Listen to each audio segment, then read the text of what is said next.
Today's episode of Beside the Ficus is sponsored by hand sanitizer. Use it liberally and often.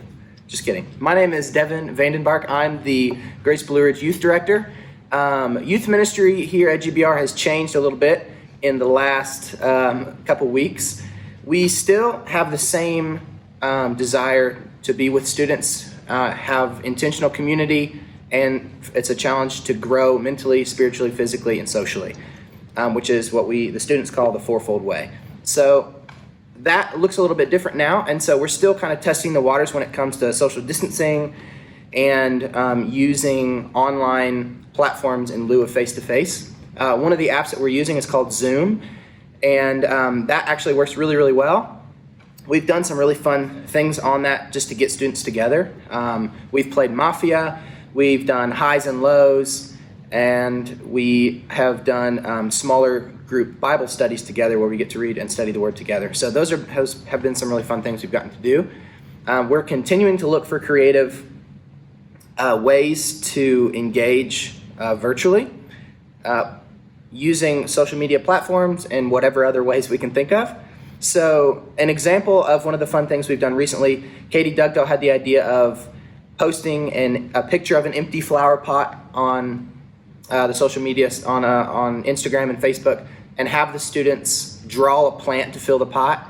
And so we had a bunch of those, and then we posted them on the Instagram story. So that was a lot of fun.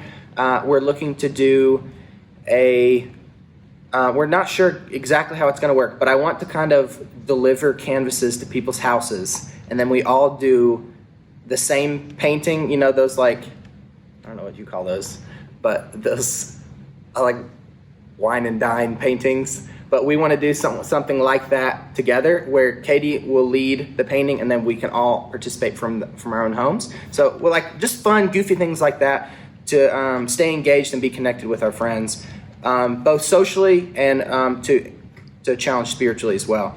So we're still working on following into a good weekly rhythm, though. So I ask parents and students just be patient with us as we kind of figure out what works and what doesn't work, and also to keep reading the emails and checking on Facebook and Instagram for upcoming opportunities.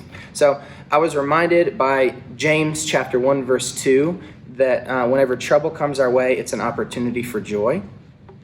And so we can have joy in trouble because our hope and our fear are placed in God rather than in the shifting situations around us. In one of the Bible studies with the high school guys, we were looking at Psalm 33, where we were talking about what motivates us, our trust. Is that motivated in fear and respect and trust in the Lord's providing for us? Or are we relying on what we're hoarding or what we're taking into to prepare for ourselves? So just a reminder that today is an opportunity to make good memories and to take adventures that we've not taken before. And that concludes today's edition of Beside the Ficus.